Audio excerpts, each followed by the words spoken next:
Dennis. Hello, Shine. How are you? Good. How are you? Good. Long time no see, by the way.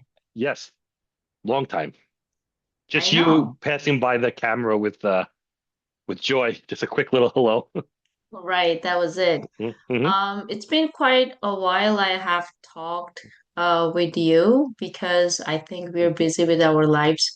So it's really good to see you again. Yes, I same. wanted to have like a friendly gathering here. That's Mm. why I invited you to my podcast. Thanks for having me. Okay. And today I want you to introduce yourself to my audience briefly. Okay. Well, my name's Dennis Mataratando. I'm originally from New York City.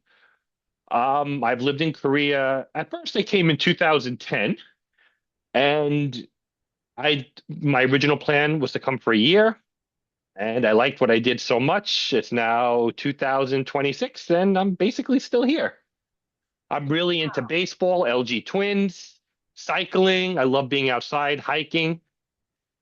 I love just being outside in Korea. It's fantastic. Hey, Hmm? wow, it's been Hmm. a long time since you arrived in South Korea and you just planned Yes. for a year. That was it? A year. I'm like, yeah, because back home, I was doing insurance, property and casualty. I was a salesman, and the place I worked for went out of business. And I spent a while looking for jobs, and I was going on entry level interviews and being turned down. And then I decided, you know what? I need to do something different. I bumped into a friend and he had said to me, why don't you look into South Korea? At the time, when I first came, they paid for your flight back and forth. And Mhm. so I'm like, I look into it. I'm like, wow, this is awesome. I'll go for a year and I'll have a little adventure and then I'll go back home and look for work. Well, like I said, I liked what I did so much. I'm like, this is fantastic. I'm going to stay. You stayed here Hmm. over a decade. Yeah, I went home twice for a little bit, but I always came back. Wow, Mhm. such a long time. Yes. So, take us back to your first week in Seoul, Mhm. maybe longer than 10 years ago. What Sure. was the sight, sound, or smell that immediately told you, I'm in South Korea now? Well, okay, my first night in Korea. Now, they sent a taxi to pick me up at the airport, the place that I worked for. Now, right off the bat, you don't get into strange people's cars in the United States. You just don't do it. So anyway, so I drive an hour to Sujigu. So we just drive into the country. It's dark. I have no idea where I am. I've been on a plane for 15 hours. Go to meet the teacher who's going to get me settled. He's like, yeah, I don't have time to help you. Just go to the motel and you'll be fine and walk back here tomorrow. I'm like, oh my God, I don't know where here is, but okay. So they take me to the motel. And now the best way I can describe it is the back door was the front door. It didn't look like an entrance. Oh, okay. It was the cheapest motel you could find in Suji. It was literally, I found out later, it was 40,000 won a night. So, did you feel safe to staying No, there overnight? no, I did not. I did not. I said, like, in being from New York, you wouldn't typically stay in those places. Right. You stay And away from back doors and alleys and places mm-hmm, like that. Mhm. right. But it was And perfectly fine. I'm Sorry. sorry, like, but 10 or Mhm. over 10 years ago, Mhm. K-pop music was not very popular. Like, people didn't know about Seoul or South Korea as much as now. So, how did you feel about like moving into Seoul? Did you feel safe? Like just going there? Because, like even though we as a Korean, we do not Mhm. realize that we are living in a separate, divided country, which is Mhm. still in a war. Did you feel safe to come? Yeah, it was on my mind. Obviously, what was going on with North Korea. I've actually got a good story about that. My second day in Korea. Now, thank God I had someone with me, the guy who was training me. So I don't know what it's called in Korean, but every so often they have drills in Seoul where you're not supposed to be on the street. Like you're supposed to be indoors. Like if God forbid North Korea did something, like where to hide. So my second day, I'm on the bus and it took a different turn. And the guy who was with me was Korean, and he was explaining to me what was happening. Though this is like a drill in case North Korea invaded South Mm, Korea. Now, this is my mm-mm. second day in Korea. Now, I'm literally I don't know where I am. The bus took us to the wrong place because it couldn't take the normal route because of the drills. We had to go inside for 20 minutes. I was late getting to work because of it. And I had to explain to my boss, like, I don't know what happened, but and then the guy ended up explaining that it was this drill to prepare for like a North Korean invasion. All the loudspeakers, like in Korean, I didn't even know Annyeong Haseyo at the time, so I had no idea what was being said. That was a little scary. Like, oh my God, Mm. what did I get myself into? Then I think 2 weeks after that, Kim Kim Jong Il launched a missile that hit an island in South Korea and killed someone. Ah, That was right okay. when I came to Korea. It was right around that time. So yeah, it was a little, it was on my mind, but being here, I just learned that if the Korean people aren't getting scared, I shouldn't be scared because the Korean people have been dealing with it since 1953. So when the Korean people get scared, then I'll get scared. But other than that, not honestly, no, I feel very comfortable in this country. Maybe we have some of the prospective visitors to Mhm. South Korea. Like, what would you describe Seoul as? What would I describe it as? It's a good question. Foreigner friendly. Hmm. Very foreigner friendly. The buses are in English now. The subways were in English when I first came to Korea.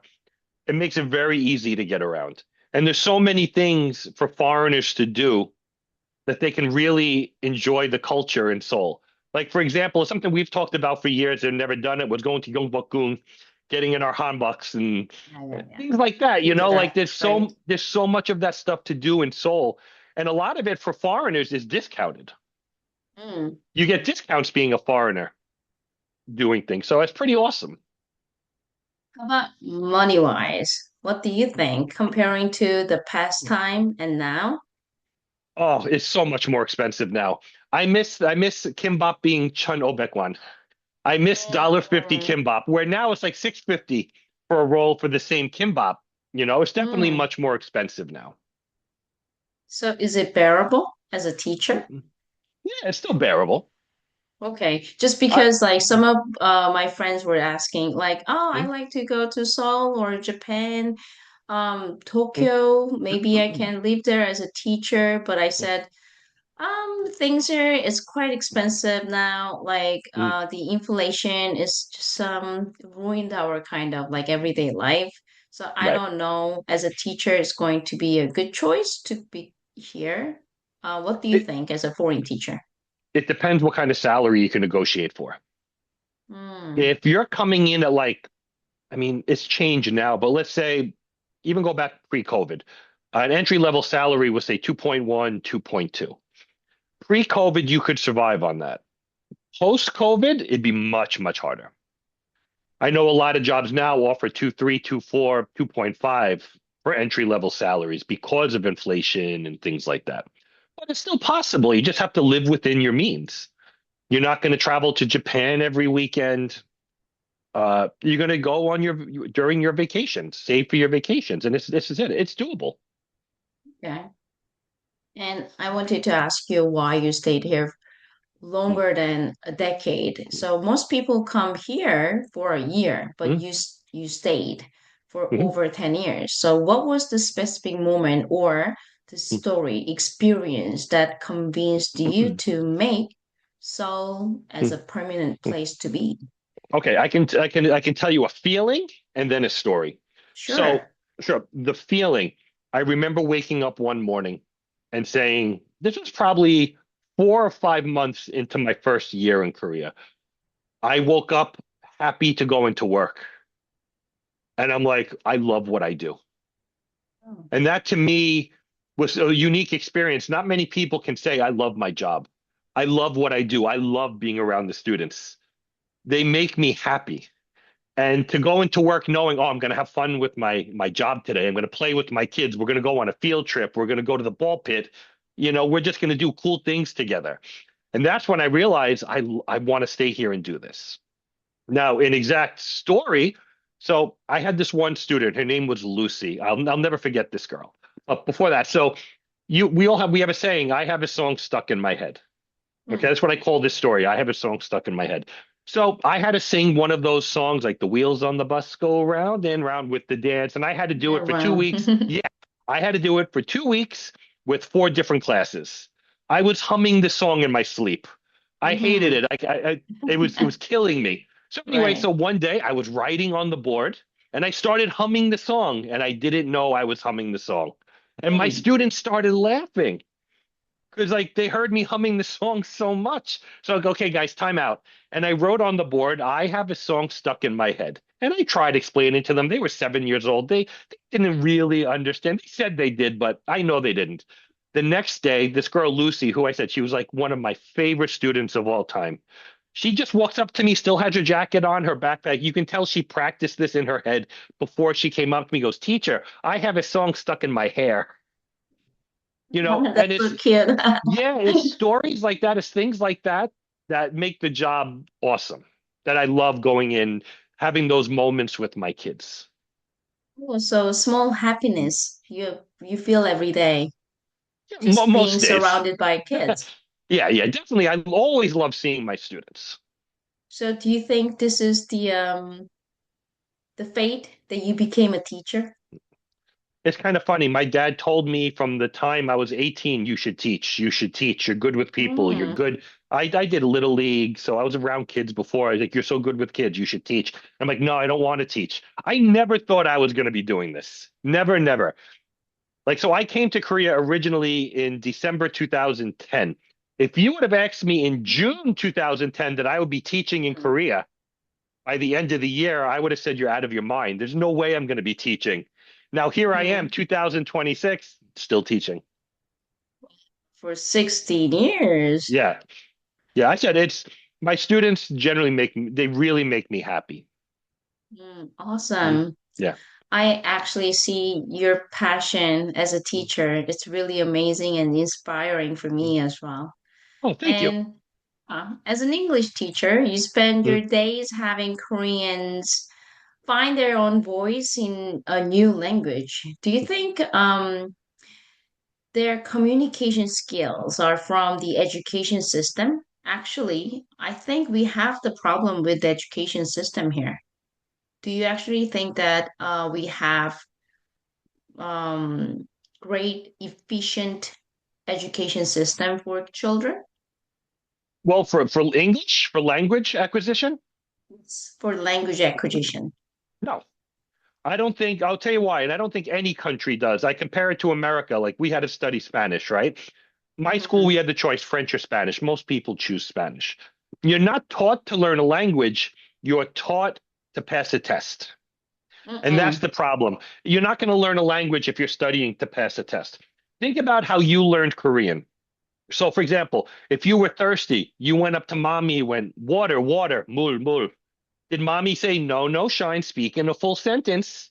That's not how we learn a language. It's water, Right. water, please, may I have water? There's a process to it. Hmm. And in schools, there's no process. It's pass the test, learn the vocabulary, and keep going.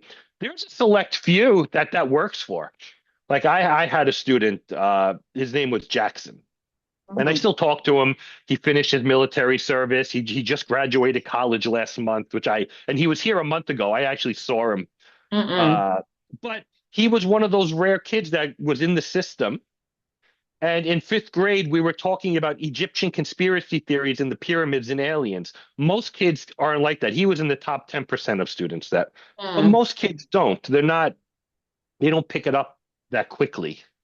It's being immersed in the language is where you really learn. Learning how foreigners talk, like going to language exchanges, which kids don't do. Adults tend to do that. But that's how you learn Right. correctly. Right.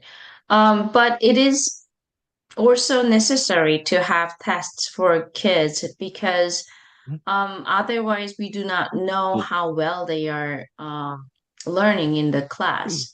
So what is the great way to like give them the asset or like a measure their abilities?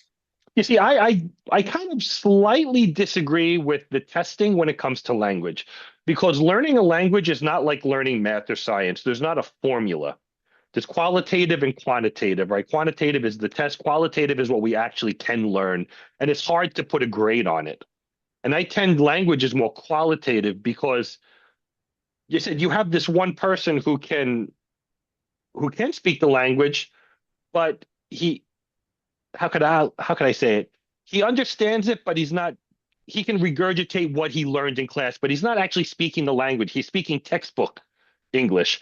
And then you have the other person who may not be able to may not have as big of a vocabulary, but has a greater understanding of everything that's going on around him in the foreign language. So to me, it's very hard. I mean, tests are necessary. Parents want tests. They want to see what their kids are doing. And I understand from that point of view, especially with private schools, since the parents pay so much money. But you can't always put a grade on language because, like I said, it's different than learning a math formula. You can't always put the two together. Could you come up with an ultimate like way to give them the scores? Could you personally, I like role play. And Hmm. if I had my choice, if I could do things like role play where kids are actually have output, then I would be more comfortable putting a score on something like that. Like, oh, you mixed up your past tense and present tense here. Try to make more eye contact. Things like that. Things that are actually improve one's communication. Hmm. Whereas just passing a language test, like vocabulary words that the kids aren't going to use for 5 more years, Right, to me right. isn't a valuable thing. Even though I said I understand it in private schools, though the reasoning. Hmm. And some people argue that we should have TOEFL test instead of Suning, especially for, the subject English, right? Mhm. Do you Right? agree with that? Because we have like so four different sessions for TOEFL to Mhm. give the students the Mhm. proficiency score. So do you think it's going to be better if we are going to take TOEFL? If every student in Korea got the same level of education, if the test was set to, let's say, high school standards and not private school standards, then I wouldn't have an issue with that. Like if it's set to kid, if the level is set to the kids going to English Hagwons their whole life, then no, I don't agree with that. That's an unfair advantage to the poorer people that can't afford to send their kids to all these English Hagwons to study for it. But if it's something that comes directly from the school system, then yeah, I see no problem with that. I'm asking those questions because as an English educator as Mhm. well, I concern about these issues because I want them to learn the efficient way to communicate with other people, Sure. with the skills they've learned. Mhm. But this is like a dead language in South Korea. No one needs to speak English when they need to communicate with others, and they only learn the language for taking tests, as you mentioned. Mhm. And I hope that we could find a better way to, um, teach the little kids how important it is Mhm. or shape their ways of thoughts, Mhm. like by teaching the language. Right. So right off the bat, if you're teaching young kids, the lessons have to Mm, be fun, hands-on. mm, Uh, mm, but as you get older, you can start reasoning with the students. Like, for example, like kids ask, why do I need to study this? I know I asked it in Spanish. Why do I need to study this? And I never got a good answer as to why, other than the school makes me, right? But if you look at English, for example, every airport in the world has English. Every pilot has to pass an English test. mm, There are practical reasons to learn the English language, but young children don't understand it. And I think a lot of times older kids aren't told why they need mm, to learn English. And I can give you an example with science. There's something in science called a parallax, and I loved science when I was young. Hated math, but I loved science. So in math and science, it's called the parallax, and it's measuring an angle. You pick two stars, and you measure them twice a year, and you could figure out how far a star is from Earth based on the mm, angle of mm. the parallax. We had to learn it, but we're never told why it was important. So I think explaining why this is important more instead of just telling kids you need to do this because I said so. You mean like a science lab? We need to a place to practice our English skills in a practical way. Well, that and like kids aren't told why they're learning it. They're just told to learn Mm. it.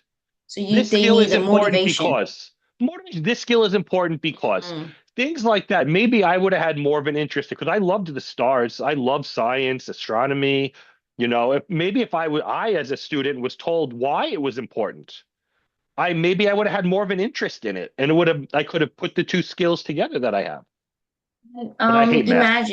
Imagine you are a Korean politician who Mm, can change the entire education system, especially mm, for the learning foreign mm, language. What kind of programs would you like to provide for those mm, students who don't have the motivation? mm. Well, fun things, cooking classes, art classes, science classes, the arts. Those are all physical things that you can see, you can hold, you can touch, you can taste. Like one of the ways I can speak for myself, some of the first words I learned in Korean was food. Like for example, going into Subway and ordering a sandwich. I practiced ordering my vegetables in Korean, the sandwich in Korean. It forced me. It was something I enjoyed. I enjoyed the food. Chances are the person on the other side of the counter didn't understand what I was saying, and it forced me in a good way to like, oh, I want to learn this because I want to communicate with the person on the other side of the counter. And learning in that physical environment, like being an interactive environment, forced me to learn willingly. I wanted to learn. Same thing in a taxi. I learned directions so I could that I could tell the taxi where to go. Right. The problem is in South Mm, Korea, we do not have the multicultural environment. So right. we have limited interactions, especially with foreigners. Mm. So in this kind of environment, like, do you think we can create more interactive or immersive education with this?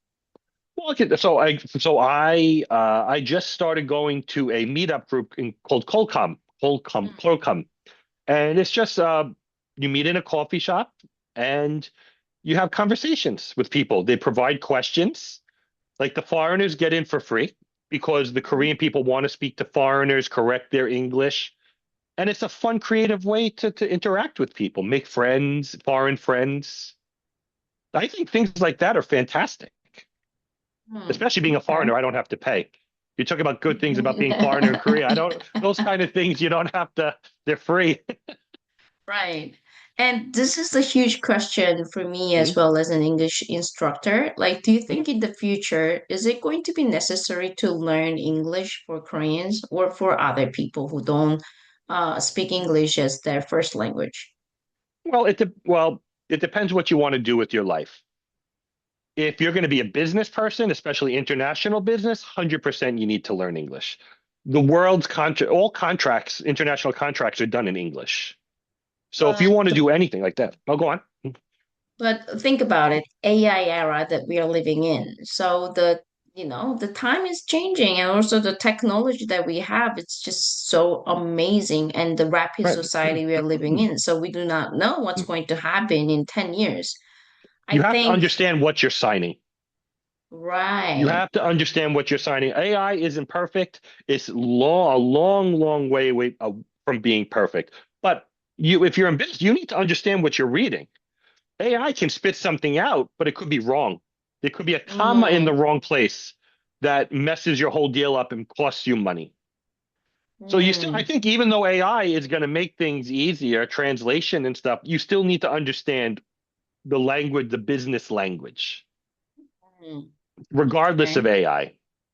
Mm. All right. That's I mean, great. would you let a computer sign a contract for you in a say You know in what? I'm going to use different AIs, maybe at least two, and I will double check what I'm reading. Also, yeah, definitely it's going to be very helpful if I understand the language. But imagine not just English, like if I need to sign up with like a Chinese company, probably like my best choice is not relying on a human translator because I wouldn't find that money for it. So it's going to be right. easier for me to use AI. And if it's my only option, I wouldn't doubt about it because these days I think AI system is quite reliable. Well, I have a story for you Okay. to counter what you're just saying. Sure. So there was a lawyer in America who used, I forget if it was ChatGPT or Google AI, I forget which one it was. He used one of those two for a court case and he submitted it to the judge. The information that was submitted from AI was wrong. Mm. It made up a case, the case had the wrong outcome for a case, and the judge saw it instantly and fined the judge. So that's what I say. There's examples out there where AI gives you tons of information, but it's not always correct. There are times I've typed stuff into AI and the grammar was wrong. There were Mm. commas in the wrong places, and it's you still need to understand what you're reading. So I say we're still a little ways away from being able to trust AI. I don't want to live in a Wall-E world where the computers do everything for us. Right. Um, I don't like that, but I think, yeah, in the future, I kind of see how we are turning into.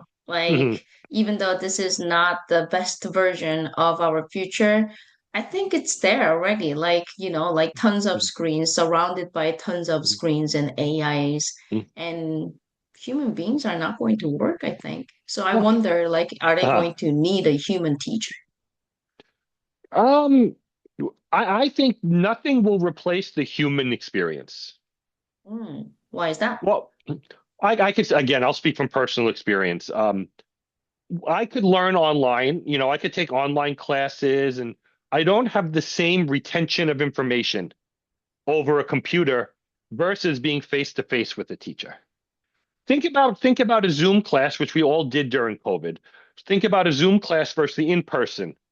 Did our students learn as much during COVID, doing everything online? The studies have showed they didn't do better. They did far worse than what they expected. So there is some evidence to show that online learning, which I mean, AI is newer, but I'm glad to go Mm-hmm. back 4 years, we didn't have AI, that the Mm, kids didn't do it well with the computer experience, learning specifically online. I don't like it. There's a reason I never took online courses. When I finished college many moons ago, online courses were just starting, and I'm like, yeah, it doesn't sound appealing to me. right. It Yeah, still I doesn't hope that at 47. Right. I hope that like our human intimacy and connections would be valued in the future just as much. Well, And we this we is are the same age, so we probably feel similar in that way. Younger people don't, right. millennials and I'm slightly younger than you. slightly. Let's correct that. All right. And next question. Sure. What is one thing your students have told you about Korean society that you never would have found in a guidebook? What is it? Is it Chuseok kids get money as a present, right? It's a Lunar New Year or Chuseok. Lunar I New don't Year. remember. Lunar New Year. That kids get money from their grandparents. I had no idea about that. That's something I had no clue. I had no clue that students study so late. Like they'll go to school till 10 and then go to study cafes, things like that. I had no idea. I knew they studied a lot, but I didn't know that it was that deep. Hmm. Like I said, I've even had some third graders who studied till 10 o'clock at night, which is obviously very different than in America, where once our school is finished, it's finished. Right. I think it's kind of crucial for a little kid to stay up that late just for, Mhm, attending different academies. mhm, But what do you think about it? You are in Hagwon business, just like mhm, me. Even though we are participating mhm, as mhm, instructors, I still see that suffering children, and I don't know what to do with those kids, mhm. poor kids. Right. So, what do you think about it? Well, I'm part of the problem because I support it because I get paid from Mm-hmm. it. But generally speaking, when I teach kindergarten now, so my kids are done. Even 6 o'clock, I think is too late for kindergarten. But I used to teach up to high school, right? So I know a lot of times the kids would come in hungry and tired. I always had snacks in my classroom for them. Always, always. And usually once a month I would have pizza for them. I would try to do things. I would make my lessons creative. They weren't boring lessons. I tried to make it as fun as possible. Mm. Studying is not fun, but it's my job as a teacher at that point to make things interesting for the kids, to do small things that make them more comfortable. Even if it's a my chew. Guys, I got you some candy, a little sugar to give you some Yeah, yeah, energy. yeah. Just to show that Yeah. I cared about them. And You that's know something I what? think is very important. I do the same thing. Mhm. Today, actually, there was a student who was quitting Mhm. from my academy, and I think it was not his decision. And he Okay. dropped by to, like gave me the book I lent, Mhm. and he had the teary eyes when Yeah. he was saying goodbye, and he brought some candies for me. I was so Mhm. touched. And at the time, I realized no, really loved the class that he had with me.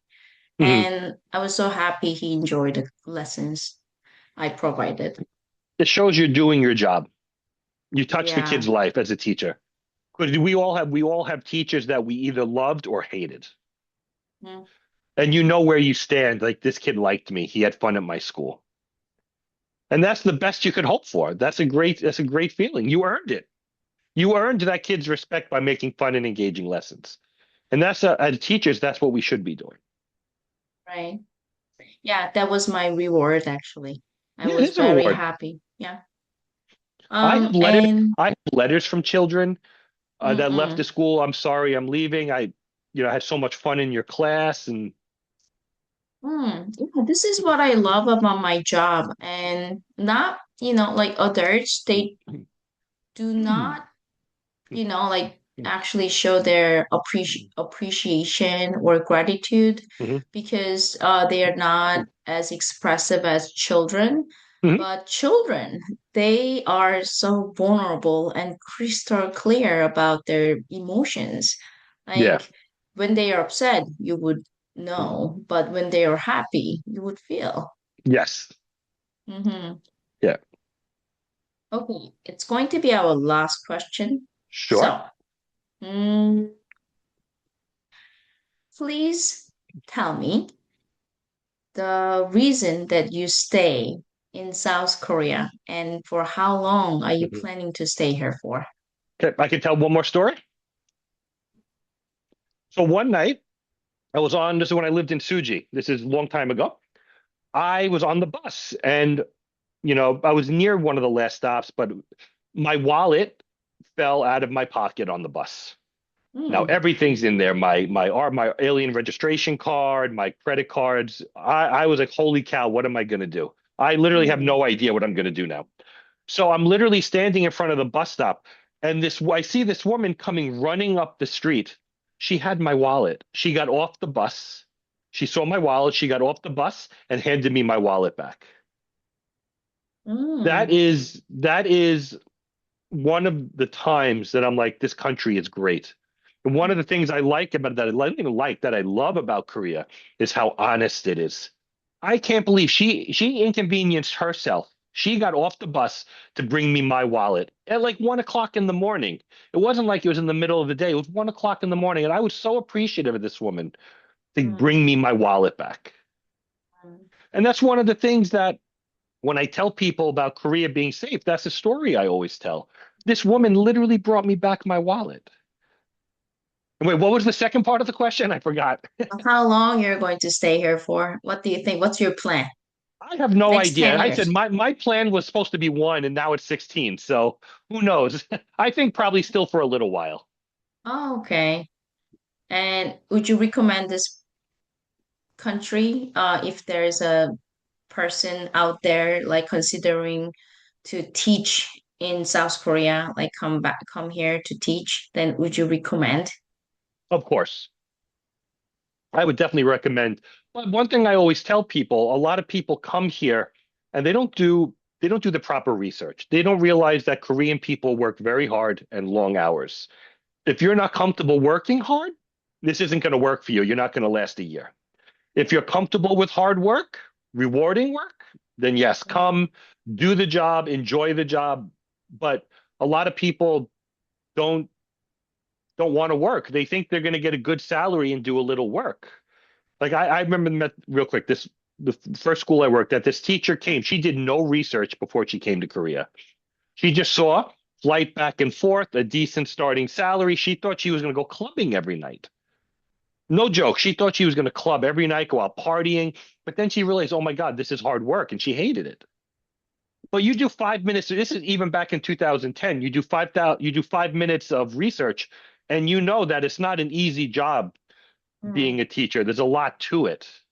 mm, And that's one thing I tell people. I've talked to people over the years who have messaged me. I'm thinking about it. Do your research. Where do you want to live? What kind of school do you want? You want to be in a public school. You make a little less money, but you get a little extra vacation time. You want to be in a private school. You'll make a good amount more money, but you're going to have less vacation time. You're going to work harder. So it's what you want out of it. But thank you. overall, yes, I Mm, definitely I wouldn't have done this for 16 years if I wouldn't want to recommend this to someone right, else. right. Mhm. Thank you so much. I think it's going to be very informative for the people who are out there Mhm. considering as, like being a teacher one day, Mhm. and hope Mhm. that they would enjoy soul life as well, just like you. Awesome. And they have to come and eat dak galbi if they come here. My favorite. Todak Todak. Go- All right. In Sokshan, near Sokshan Lake, best dak galbi in Korea. We don't have Better than Shinchan. PPL. Better than Shinchan dak galbi, I think. Okay. All right. I'm going to stop recording here. Sure. Thank you, Shai.